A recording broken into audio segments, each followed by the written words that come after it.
ready for you. Thanks for joining me. And hello from Ohio there. First post. Thank you very much, Patrick. I have been working on this this show for tonight, and I will tell you that I've toned it down a lot because it's a very, very emotional day for me. This is Mother's Day and a day that I love celebrating, but it's the first day I'm celebrating after the death of my mom. So I am going to get through a great show for you tonight, talking to you about the best thing I taught her.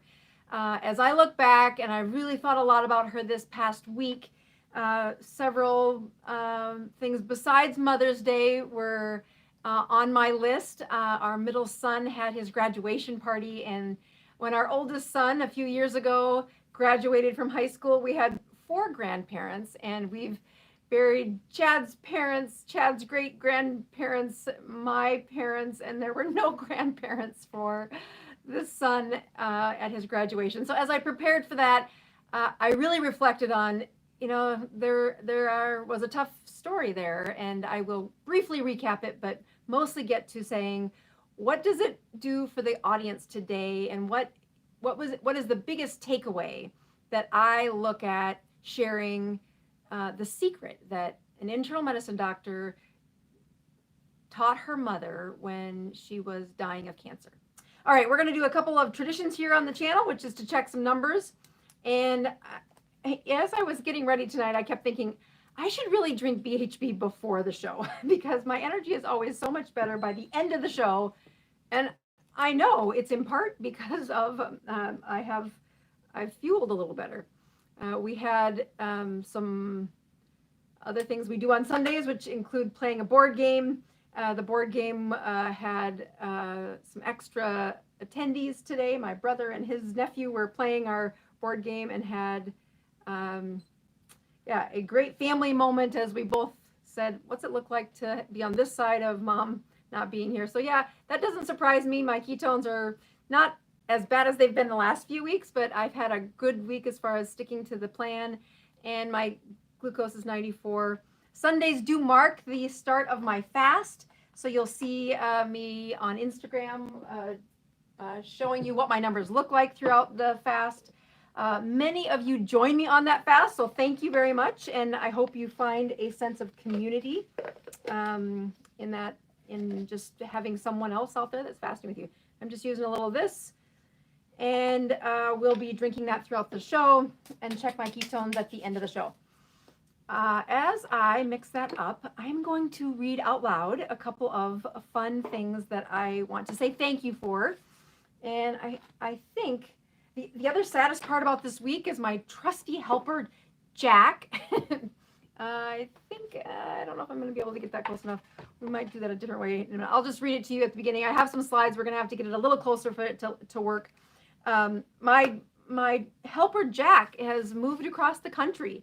So I am definitely lonesome for the helper, but life has seasons, right? So what I would like to read to you are 2 of the book reviews for Keto Continuum that were posted today. This is a huge deal to me. I'm an independent author, independent physician, but independent author as well, and have a great appreciation for how much these book reviews do when it comes to other people discovering the book Keto Continuum. And today, Dory writes in 5-star review just in a few hours ago. I have followed many who have taught keto, and Dr. Boz is by far the absolute best teacher. I understand it now down to the cellular level. Thank you, Dr. Boz, for sharing this valuable information. That's a huge compliment to me. I love teaching, and it is an interesting season for launching a book and using social media to share that, having such a distance between me, the writer, and the audience, the students. So thank you for putting that in there, Dory. 5 stars from you is appreciated. Just a couple of days ago, the title of this one is from Lisa, and she titled it Motivated Now, and she gave it 5 stars and said, been keto off and on for a few years. This book has motivated me to take it more seriously. Thank you, Dr. Boz. Very clear in explaining what happens when to our bodies from consuming carbs and sugar. Highly recommend the book. Several more in the last week. Awesome book by Daniel. It says, awesome book, easy read, totally inspiring. I read this in 5 days. This was an easy read and had so much information. Absolutely an inspiring read. I will read it again. So I just want to say thank you for those that did that. It's a big deal for me to see those reviews. Not only is it motivating me to get the workbook done, which I do have an update for. Yeah, this is the first workbook I've produced, although I've done lots of workshops and have worksheets that go with workbook or with information. I am overwhelmed how long this is taking.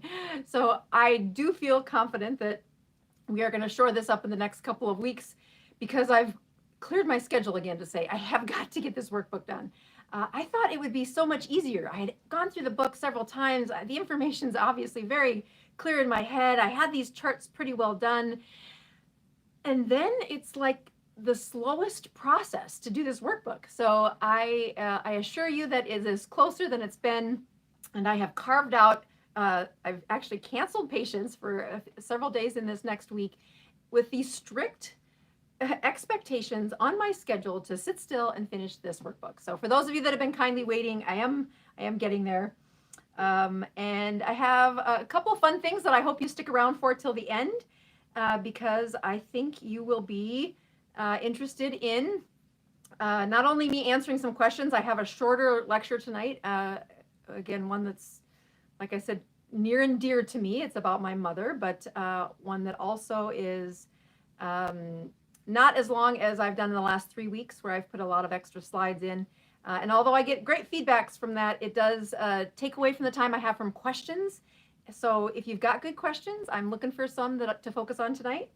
And we will get to those as soon as we get through the beautiful thumbnail I had on the first post of today's live is coming again. So for those of you watching on the replay, that beautiful thumbnail should be up there again. It is a picture of my mom and I, and it is, what is the secret that I taught my mom, and why that would benefit those of you watching tonight. All right, so I'm going to push play and pull this up here and get it so that you can see this. I had a couple folks with some feedback on the last go around that there were some wavy lines in the previous option. So I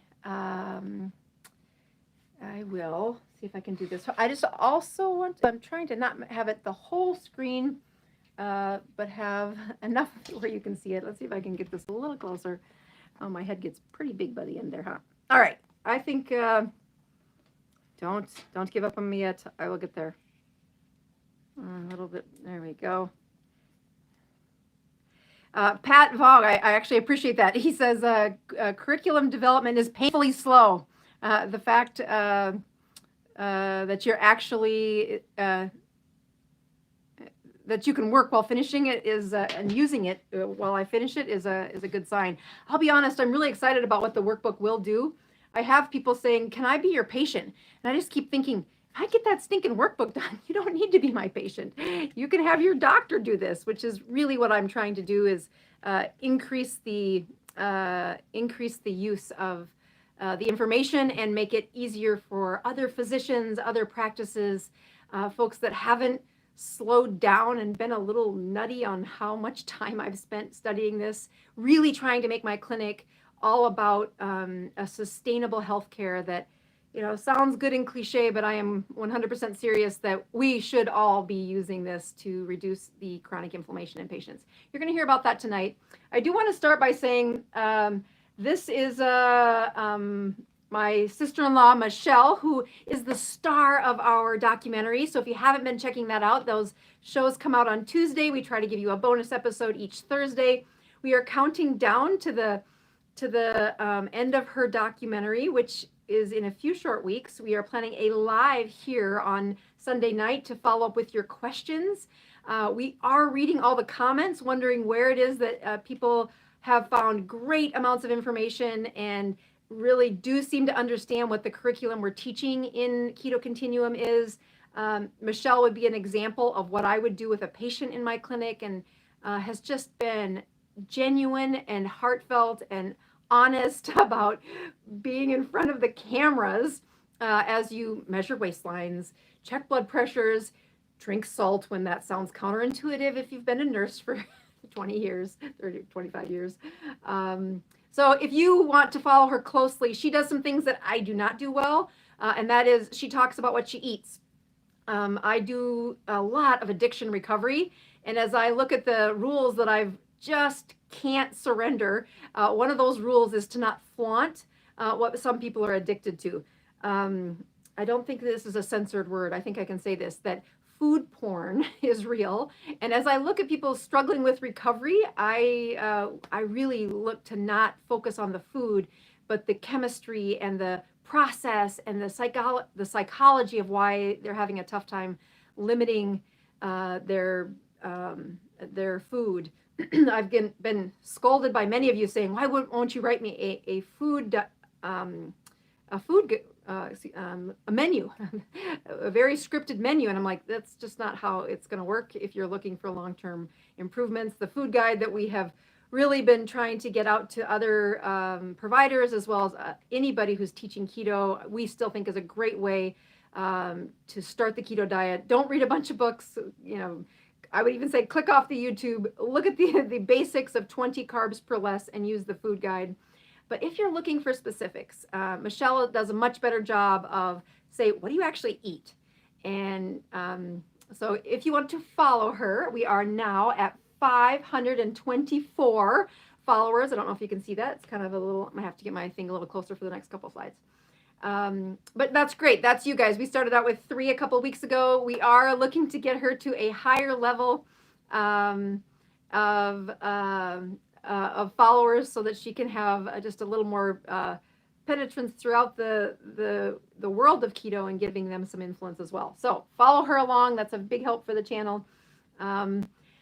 And we are giving away books again tonight. I did check the promo codes right before we started, and last week's did get used. So there have been some left on the table, but we have books for you. Again, we have For Any Way You Can and for Keto Continuum. These are the audio books, and I contend when people have a difficult time, they come to the clinic, they're not feeling well.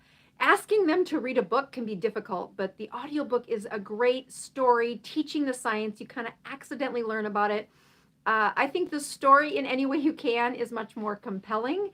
I think the story in Keto Continuum is an awesome teaching tool. But the first one's about my dear mother, so of course I'm going to love that one more. So write those URLs down. They're the same as they have been in the last couple of weeks, and we're going to use those promo codes here at the end.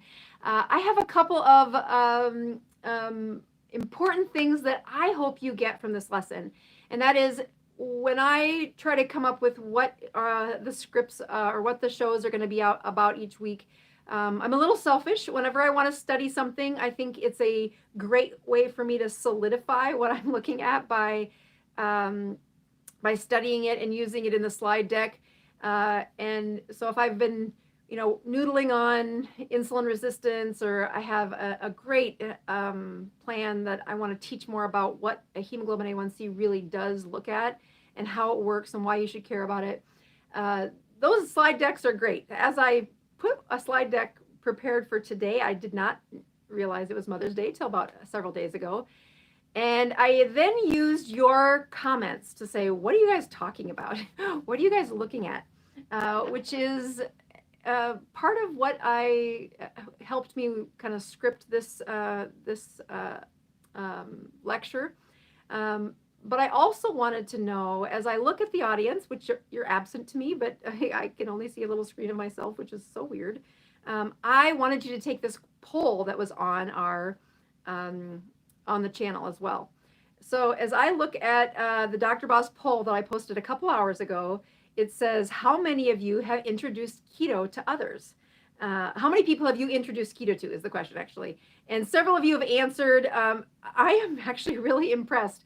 I would show you the metrics. I don't know if that's going to work. That's going to be too white. I'll just read them to you. It says, I rarely talk keto with others. I keep it to myself. That's 15% of you, 16% of you actually. The next answer was a few people I live with, like my family. 45, almost half of you said that's where you put your energy for keto. There are, the third one was over a dozen. I show friends and people from work and neighbors. About 30% of you said, yep, that's what I do. And then the last one is over 50 people. I tell anyone who wants to be healthier. And 11% of you said, yes, that's me. I'll tell you, I thought there would be way more of the zealots, of the people who are like, I share it with everybody. As I walk down the street, my friends walk to the other side because they know I'm going to talk about keto. I have a lot of fans that have really become so much healthier. They have found a freedom that was trapping them. And it's that mentality that I wanted you to begin this lecture with, or begin this slide deck with, knowing that when my mom had started her story, I mean, I'd been her daughter all along, right? I'd been an internist for 20, almost 20 years at the point of the story starting. And she had the best health care. But her health did some things that many of you that wrote in over the last couple of weeks, where I was looking at what should I focus this lecture on, I found lots of you that reminded me of the health my mother had before she went keto. And it was at a crisis point. It was at a point where her cancer that had been growing in her white blood cells was living much, it was winning. It was the highest it had been.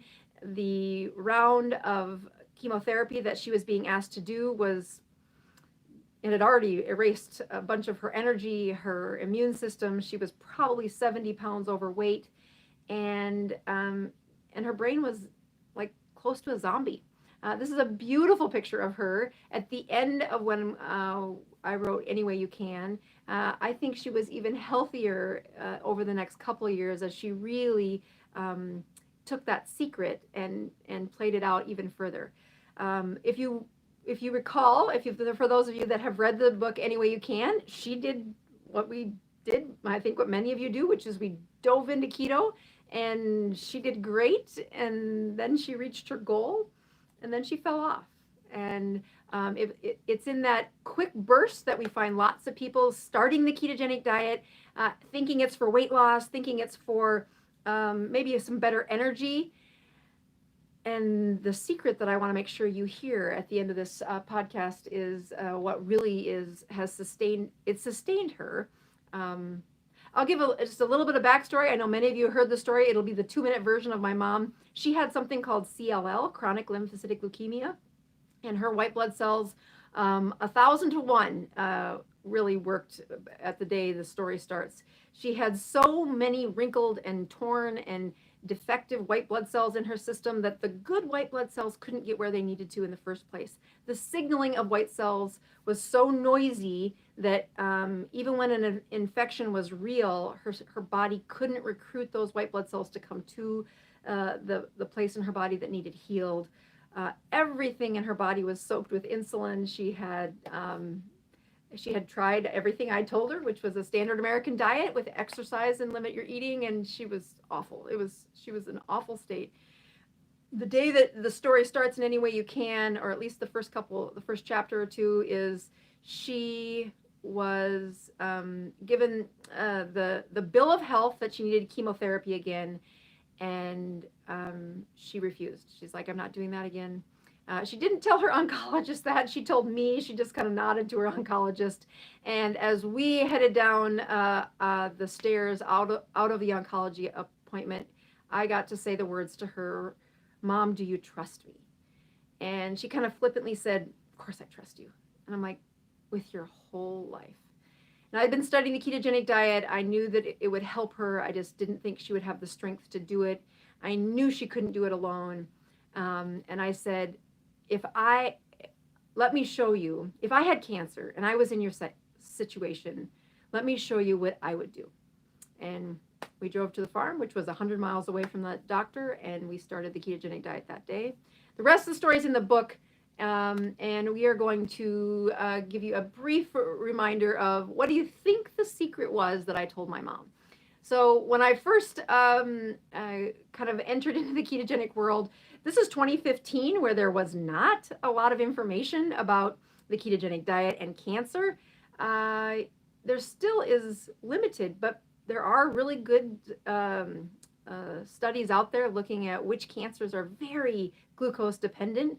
CLL had none of that information. It still has very little information. So it was quite a gamble to say, Mom, we're going to decrease the fuel that your cancer uses, and we're going to ask your other cells to really stretch their metabolism. We're going to put those other cells into a workout, and again, I was rolling the dice. I had no evidence. I had no protocol. There was no workbook that said this is what you should do. And so when I first was writing this lecture, I had reviewed several of the other ones, and I thought, well, what you might think I would have taught my mom was all the rules of a ketogenic diet. You'll see that there's cancer cells, there's keto cells, and that column down the center just says, well, which way does the ketogenic diet do it? And I have a whole lecture that I will put in the show notes that is at the end card at the end of this. If you're watching this on replay, I'll put it as an end card that goes through this lecture really well. I've done this one at a couple of the keto conferences where I give the basic lessons about why does a ketogenic diet have anything to do with cancer. And you say, well, yes, it does. It does lower the cancer cells love sugar, and so as we decrease the sugar, that makes it easier for the cancer cells. The next one is the energy in a cancer cell is very wasteful. The ketones, the cancer cells don't, they have broken mitochondria. I don't know if you saw that in the last slide, where the mitochondria are very small. I have a couple of lectures where I really go into the mitochondria health. And cancer cells, their mitochondria, the more it replicates, the faster it replicates, the more you can actually depend on their mitochondria not being as robust and healthy as your regular cells. Reactive oxygen species are my favorite thing to talk about. They're also called free radicals. There are lots of supplements out there that definitely oversell this. But if you want the best delivery, meaning if you swallow a free radical or something that says, I'm going to help you with your free radicals, I'm going to help you with your, to the energy that breaks down DNA, the danger that they don't talk about is when you swallow one of those supplements, you do need to get it through the liver. It's called first pass metabolism. And then you need to get it to the cell, and then you need to get it near the mitochondria. And if you look at a ketone is a fuel that goes to the mitochondria in those cells. It's actually made in the cells of the liver, so it doesn't get first pass. It actually exits the liver, and it has such a high level of ketones that get to the cells and their mitochondria that I like going through the numbers with anybody who says a supplement can do better than the keto chemistry, and I really don't just mean keto diet, I mean the actual keto chemistry.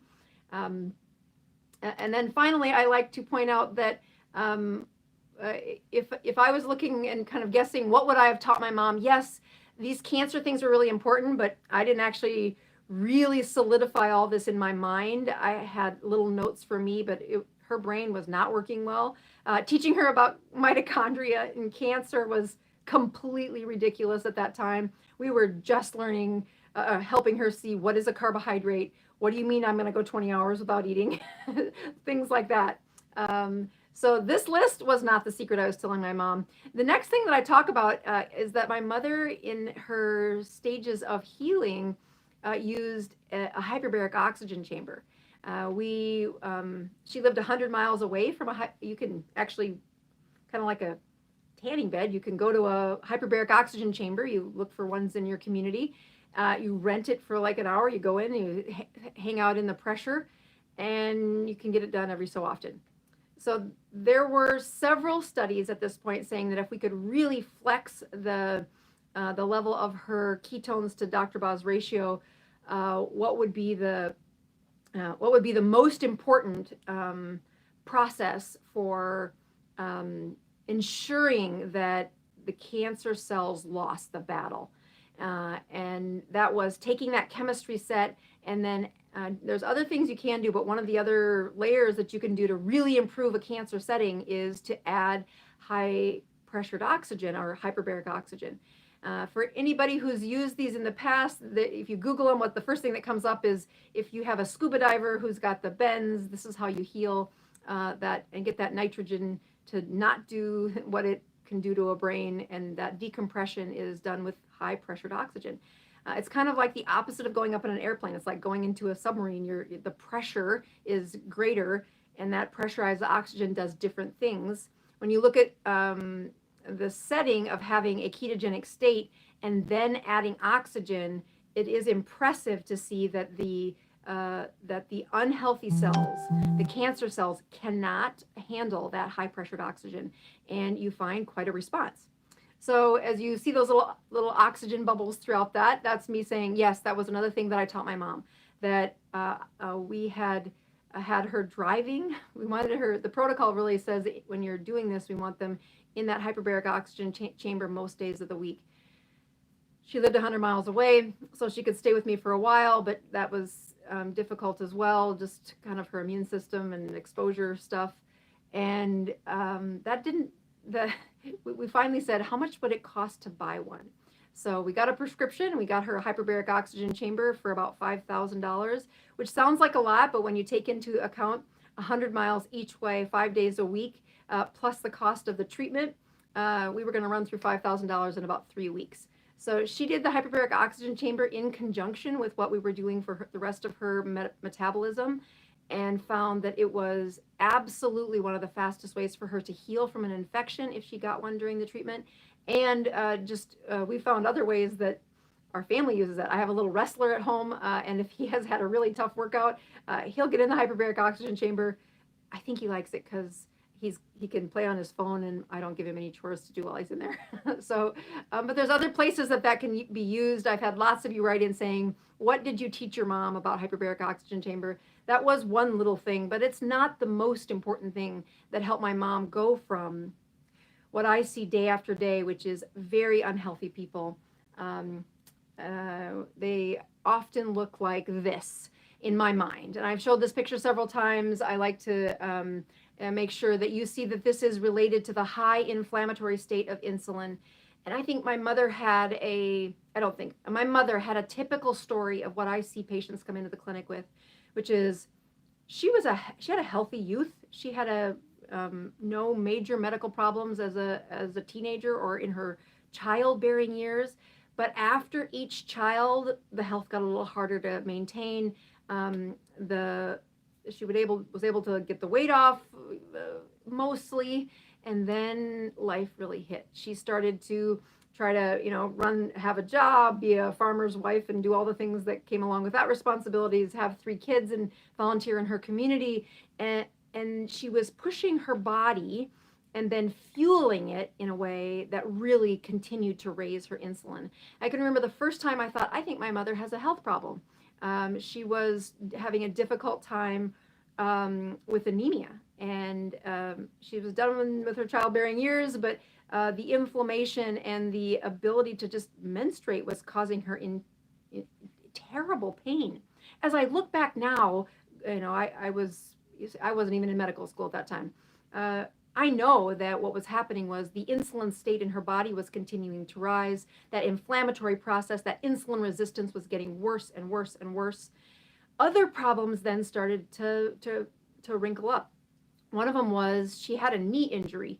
I think it was the original injury. I know that this might have not been the original injury, but it was one of the injuries where she stepped in a badger hole. She was doing something for Dad, I don't know.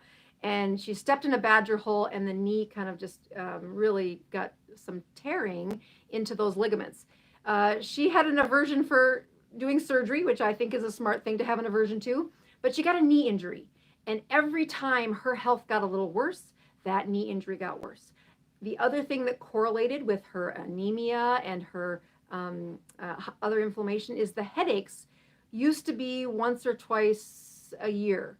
And they had grown to a place where they were most days, or at least 10 days a month, where those headaches took her out of commission and really didn't have an answer for how to repair that. As we look back at her story, she then gets cancer. And I don't think this is an accident. I think it's a consequence of the years she spent with high inflammation. Again, as much as I take pride in doing a great job for doing internal medicine, I couldn't put the dots together. I could tell you there was an antidote for each of those problems. I could tell you the headaches were bad. I could tell you the anemia was bad. I could tell you that knee injury, she should lose weight. That was a big thing I kept telling her to do. That was going to help her knee get better. But I couldn't get her there. I couldn't help her take this inflammation. It was hidden to me as well. And when I look at where she ended up um, at the first start of her cancer story, we started with a very broken person. Again, 70 pounds overweight. She's got a knee injury. She has chronic anemia. She's got white blood cells that aren't doing their job. She's been to 2 rounds of chemotherapy. Her brain isn't working right. She really didn't heal after those brain injuries from the chemo. She just survived. I just that telling her anything about mitochondria or what that first chart looked like, she would have like, what? She would have scolded me like, "Are you crazy? I can't learn that. I can't think that way." She needed something very basic at the beginning because she was so sick. And I don't think I appreciated how sick she was until that day I drove her to the farm and said, I'm just going to slow my life down and see if I can figure out how to help her. Because without chemotherapy, I knew there was a problem, but with chemotherapy, for sure there was a problem. And of course, the books tell the story of how she ended up. But when I look at one of the things that we did learn throughout that story is that we learned that it wasn't, so we did a great job. We got her through the first 6 weeks. She had this miraculous outcome that her cancer, which was doubling every 4 to 5 weeks at the time we saw the doctor, we saw her at follow-up at 6 weeks, and it had gone down by 30%. This was something the textbooks had never shown me. I didn't think was possible. I was just praying it hadn't doubled because the oncologist, who was my colleague, was going to look at me saying, "What are you doing?" I was like, "Oh, please just don't be doubled." And it was amazing to see. The first moment I knew that something was going right is she had been on antibiotics. Again, she has white blood cells that don't work right. So we were using antibiotics to try and keep the infections away. But it was 50 out of 52 weeks out of the previous year she'd been on antibiotics. By the 3rd week of keto, she was not doing any antibiotics. And when she got to that 6th weeks, it was the first time that she had 4 consecutive weeks of no antibiotics in over probably 5 years before that moment. So incredibly, something was going on deep inside her cells. As we look at one of the biggest secrets we figured out, it was that you got to calculate things. Those first 6 weeks, we did not calculate. We were just peeing on ketone strips and figuring out what carbohydrates were. We knew there was something positive going on deep inside her cell levels. And it was a blessing for me to say, yep, I took a big hit. There were lots of patients that said, why aren't you seeing as many patients? Where are you, Dr. Boz? And I'm like, I'm doing this thing for my mom. And I'm not going to get emotional. It was a huge sacrifice to say, I got to slow down and help her. And one of the things at the end of 6 weeks was this woman was alive again. I talk about in the book how she was Mary Poppins. She had this zombie effect. And after 6 weeks, it was my mom. It was the real version of her. And I look at the next 6 months. She fell off the wagon. I fell off the wagon. I thought, okay, we did it. We're good. It was in those next few months that I continued to study the ketogenic diet. I went back to seeing patients a little more often, and they were asking me questions that I didn't have the answers to. And this is when that Dr. Boz ratio came about. It is from Thomas Seyfried. It is using the glucose ketone index, but much like the brain, my mother's brain was better at the end of 6 weeks for a ketogenic diet, but it was not perfect. It was, she could do a Dr. Boz ratio as long as there was minimal math. So I have people writing in saying, but the metrics don't match. I'm like, I know. If you want the scientific metrics, you can do that. It's called the glucose ketone index. There is lots of evidence behind it, but there is also something in the simplicity of saying, I want you paying attention to the science without losing 90% of the audience that doesn't want to do that math. It is about the math, though. There is a chemistry set within you. And when my mom fell off the wagon and I didn't do much better, it was when the infections came back. That was what left first, and that's what came back first. And she said, I need to go back on that keto thing. I got to do a better job. I can feel that my energy isn't as good. And I almost think that those weeks, those 4 consecutive weeks without antibiotics and that continued improvement in her keto chemistry got her to the place where she was able to recognize there's hope. I could feel better. I could really feel better. And I didn't even have that hope. I was just trying to get her to not die. And here were all these other benefits that we didn't lose any weight, by the way, those first 6 weeks.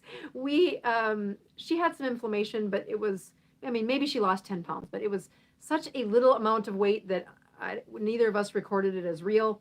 And we were really big fans of cream.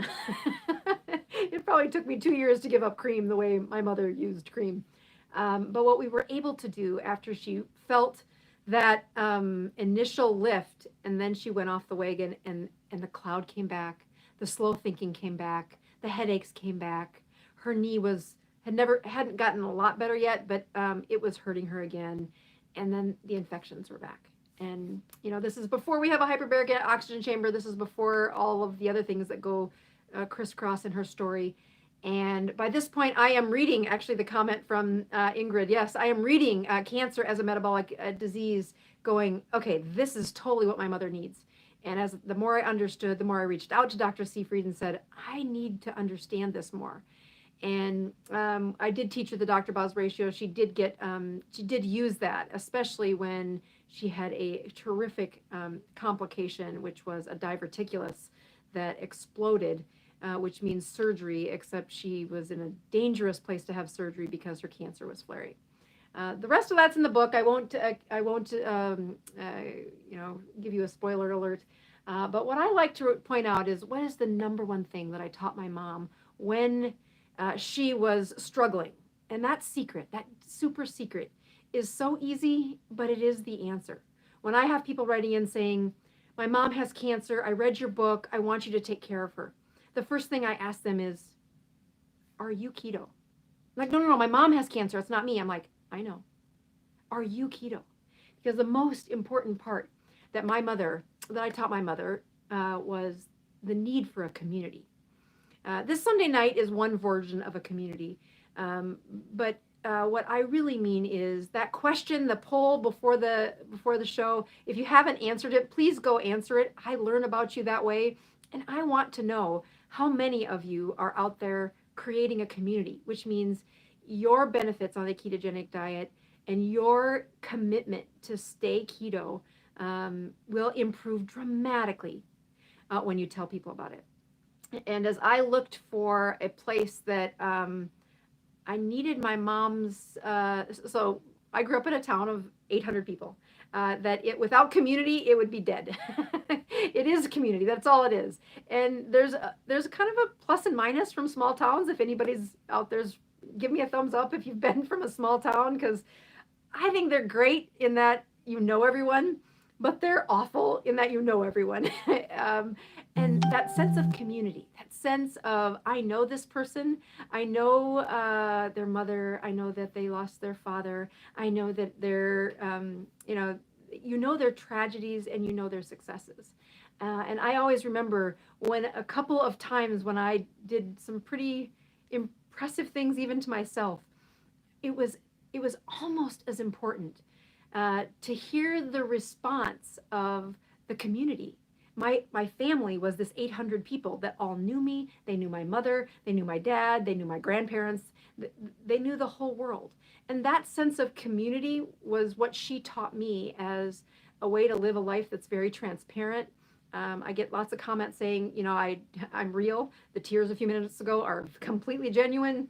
And you look at that sense of community, and where did it come from? And it comes from a small town USA. I really believe that's where the courage comes to try and fail. But it also, you quickly learn that you cannot live a life of lies, because the world around you sees, and they will know. And part of this is my faith, but part of it is that small town USA that said a community really helps me to do the right thing, to work the hardest, when I put up the boundaries that I couldn't see patients because I took care of my mom. At first, I didn't want to tell them because it was going to reveal how much she was struggling with the cancer.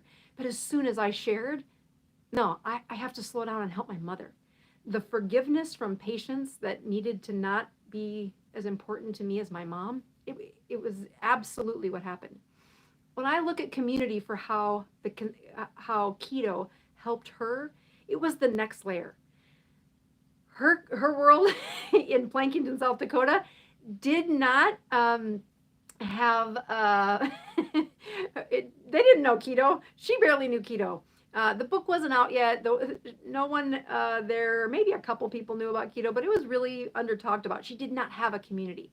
So as I journey through the next several months, I talk about in Consistently Keto how, in Keto Continuum, how the story started, where I started a free support group.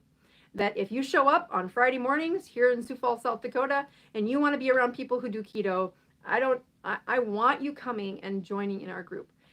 And if you're not from around here, but you're in the South Dakota area, I have had people drive 4 or 5 hours just to come to the keto group, because then they're in the network of the communication. And what the community did was it helped everyone. Not only did my mother do a better job of posting her numbers, of sharing her journey, of improving her own health, of answering questions for other people. She did a great job of inspiring them by that transparency that comes from my heart and comes from her. That sense of community also helped me with the lift. The lift to be there for my mom, it actually was, when you lift the group, it's everybody's effort counts. So as she would remark that several times in the past, 4 or 5 weeks, sometimes it might be that between the times where we got to sit and actually have a real conversation, she would know all of the people in the group that were posting, all the people in the group that were telling the numbers, and her health, the more often she participated in the community, the better she got. When it comes to the improvement that she had in her surroundings, I point out that when I failed, I would watch her. When she again had cancer, but she also had lived in that life that many of my patients do, which is a life where your energy got stolen. Her knee pain had all but disappeared. I mean, literally, it was difficult for her to make her knee hurt. And it wasn't just the weight loss. That knee pain improved before she lost all the weight. It was the reversal of inflammation. I think in the year where she had all the surgery and had some of the major complications, where she ended up with a colostomy bag, she had 3 headaches the whole year. That's amazing for someone who had headaches the way she had. And what was happening deep inside her cells is that she reversed the inflammation that was chronic. That doesn't go away in a week. And the way you get through it is you use your community. You being present by telling others that you're doing keto. You can say that it sounds like, I often joke, you'll sound like a snake oil salesman at first. That's okay. It gets better when they see your health improve. And you become the testimony. You become the inspiration that you were looking to find. I have 3 sons, and they are in different stages of life. I've got one that's a sophomore in college, one that's just graduating from high school, and the other one that I'm still praying about, because we're trying to get him into a high school in Florida as we try to transfer our lives to Florida. And as I look at my son who's gone to college, I can remember having one of the conversations about what's the secret to having, to finding and making new friends. And he remembers grandma telling him that it was, if you want to find a good friend, be that friend. And I think the same thing matches for community. If you want a community, if you want that support and encouragement, start with being what you want others to be for you. And my mother did a great job of doing that. She did that to her dying day. In the show notes, you might have heard me say that it is far better for her to have died from COVID, which we are almost at 6 months now from her death. And that COVID death was awful. It was terrible. There's nothing short of that. But I would much rather have had her die of COVID than the cancer. And that's because she died the healthiest she's been in 30 years. That I can remember the pictures from my dad's funeral, which were about 4 months before her funeral. Not only was she energized through a deep grief, a deep tragedy, but she didn't get an infection, and she didn't have the headaches. Her knee wasn't hurting. The life that she had had as a young woman, you know, when I was a child, it was back and it was in full force. She did have that blessing. Now, I'm pretty sure the next slide is the book giveaway. So before I do that, I'm going to try to actually look at the comments on here because it's a little easier to scroll. See if I can make this work. I would like to see what your questions have been. So let's see if I can make this happen. Maybe I can. Hold on. I think it's in here. Don't give up, I'm getting there.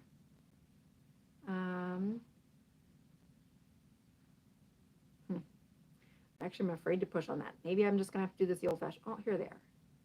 Oh, those aren't the right comments. Okay, I'm just going to have to scroll. Let's go this way, comments. So live chats. Okay, here we go. So as I look, here we go. Okay, I got it to work. So if you have a question, I will take a couple of them. Claire says, a doctor told me to fix acne, don't wash your face with soap. It works. Actually, that's a great, Ron, the skeptic, is the one who posted that. I will say, yes, I have that. I have a couple of friends where I get a lot of comments about my skin, that if you go back and you look, I think the oldest, there's 2 really old videos on YouTube. One's on my channel and one is actually in one of the addiction recoveries. If you type in Annette Bosworth and Vivitrol, I think that's the oldest one, and that's got like over 1 million views. It's not on my channel, so you have to look at it at other places. But the one on sleep is in 2012. And I go back and look at that, and I mean, that's 10 years ago. I look older in that video than I do here. One of the things that I encourage people to do is I have an oil treatment that I put on my face that I've been studying and looking at, and it's something, before I was keto, I thought I really should market this, but I didn't know how. And now I've got too many other things in the fire, but it's one of the things that on my bucket list I hope to do someday. So you're right, soap is not the answer. I do not use soap on my face. I use oil. The types of oil are what I think is the important part, and there's really good evidence behind what you should be doing. A few comments of Happy Mother's Day. Thank you. Let's see. So Jesse says, wishing there were keto nurse teaching positions around here. I hope somebody's saying that in Tampa. Because if I look at some of the biggest worries I have about moving practice to a place where I don't know anyone is, how am I going to find the kind of people to serve others the way I like to serve others, which is heavy, meaning it's real, and that now they have to be keto. So, all right. So Ruthie writes in, what do you tell people that say you can't do keto as a lifestyle, only a month at a time? I tell them to tune into this channel. I say, look at me. I have been keto since 2015. That I screwed it up. If you want to read how I screwed it up, you can read the 2 books that we're going to give away here in just a minute. It isn't an accident that I have a real, honest to God goal that I hope to stop more prescriptions in my career than I wrote. And I have a long ways to go because I wrote a lot of prescriptions. But that journey of improving my my profile for how to help people with problems. It isn't that the prescriptions are terrible. They're just a Band-Aid. They don't really fix it. If you want to really fix the chronic problems of healthcare, it comes with changing the chemistry. When I say keto keto isn't about the food, it is about the chemistry. It's getting to that same part where, yeah, a flash in the pan, I can get anybody to do that for a few weeks. What I try to do on this channel is show you the psychology, the emotional, mental framework on how to set the course and stay there. The workbook is really going to help, and I am truly sorry that I underestimated how much time it was going to take. I do think it's going to be a better workbook than it would have been in February had I released it. Even if it was all done, I've changed a few things as I've watched several of my patients use some of it, going, oh, I need to fix that. So, but it needs to get done, dang it. Because you will find that when I put people on a course for not just flashing through keto, but really staying the course, it's the Keto Continuum Workbook. You'll hear almost all the steps are in it in the book, but the workbook does help you write it down. So Clover says, what's the best way to use my new Dr. Boz exogenous ketones? She has raspberry lemon, which is the kind that I'm doing. The answer is I wonder where you're at in your journey. So I'll give the 3 ways that I recommend them. Number 1, if you fall off the wagon, the fastest way back on is to supplement. Now, you'd love it if they never fall off the wagon, but I'm in a keto support group because I fall off the wagon. So do all the people that join me. And when they use that, it really does return them to a level of being consistently keto. That keto chemistry is where the knee pain got better, the migraines got better, the anti-inflammatory got better. You just can't drink it all the time. I mean, you're going to have to figure out how to get back on the keto wagon eventually. But I really do find when they fall off, it's the quickest way back on. I continue to have less and less alcohol in my life. Like a glass of wine, maybe twice a month, is something I'm doing now, or maybe even not that much, because every time I do it, I don't like the way I feel. But I sure as heck know that the next morning, I'm going to have ketones to get my chemistry back on track as quickly as possible.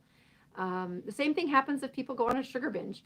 A couple people in the Neurons group are classically known for, I think they're highly entertaining, but I don't want to make fun of it. I just think it's every week it's a predictable pattern that they fall off the wagon at the same way.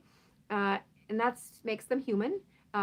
Same thing happens when they're addicted to sex, drugs, rock and roll. Find some reason that they're doing a behavior that they're trying to change, and you'll change it for a while, and then you'll fall off. And then the next time it's a longer while, and then things go wrong, and then it's a longer while. What you're doing is learning. If you're in community, you're using mirror neurons to course correct and improve that. It really is the secret to the longevity of consistently keto.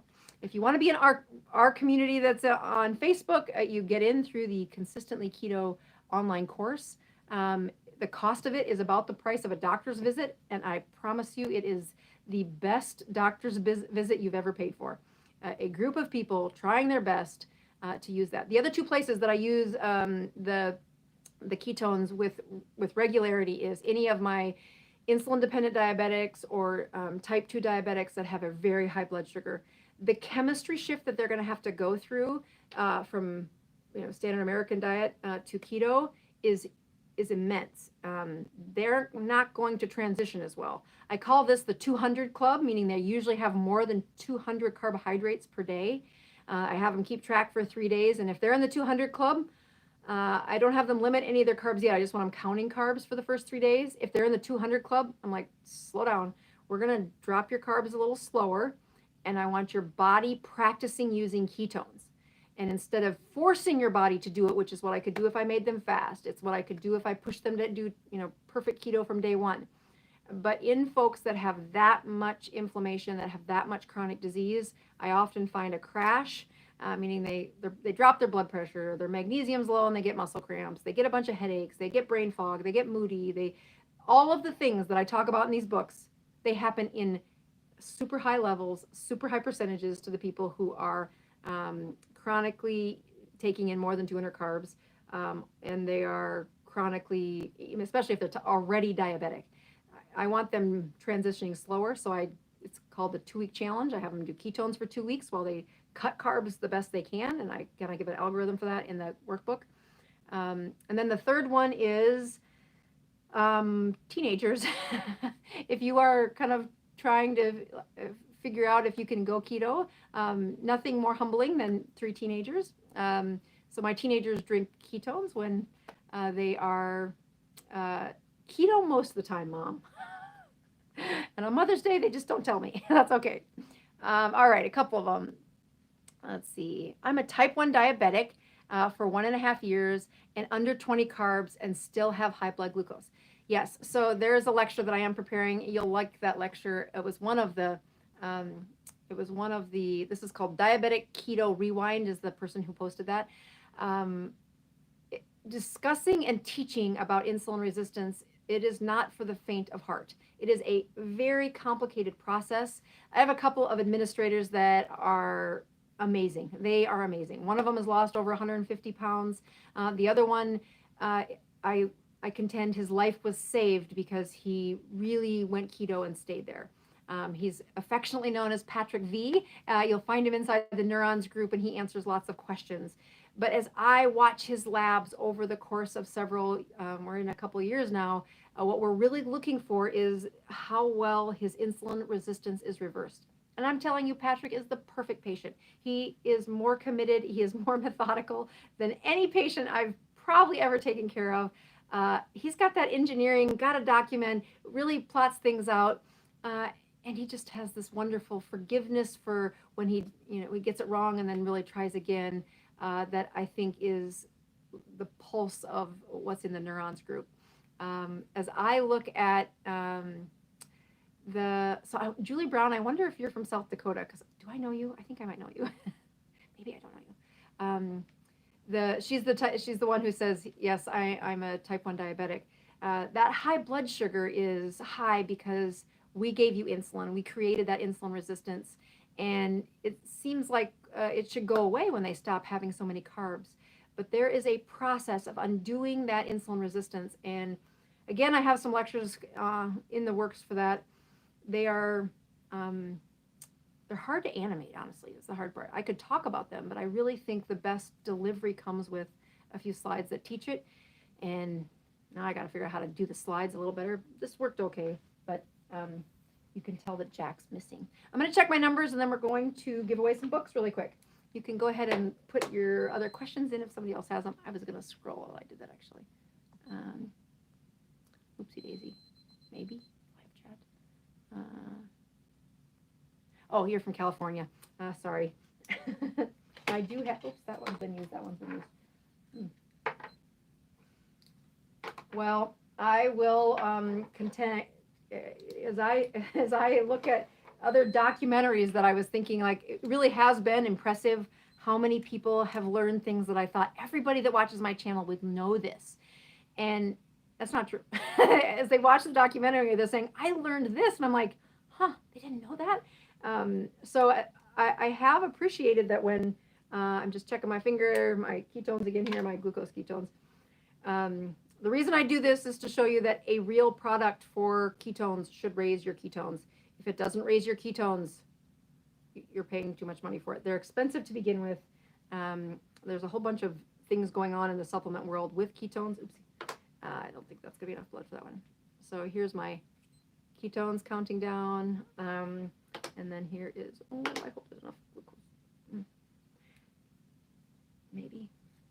There's a whole bunch of things changing in the, oh, come on. No. All right, got it. So my ketones are 3.2. I'm getting my glucose here. I got my finger again, sorry. There's a whole bunch of things changing in the world of supplementing ketones. So I'll just say, have forgiveness. It's not, again, another thing that's not for the faint of heart. So here is the glucose now. There we go. So ketones were 3.2. Again, every time I do that, I kind of hold my breath saying, well, and my glucose really didn't change much for this one.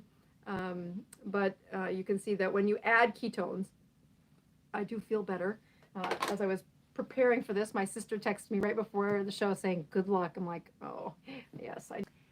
All right, everybody, that's a wrap for Sunday. And I will say, if you want to learn more about keto and cancer, there is a link in the show notes, and you'll see, for those of you watching some replay, the end notes to a lecture I gave in Omaha that goes way into the science. So if you want that, click on that, and I will see you next week.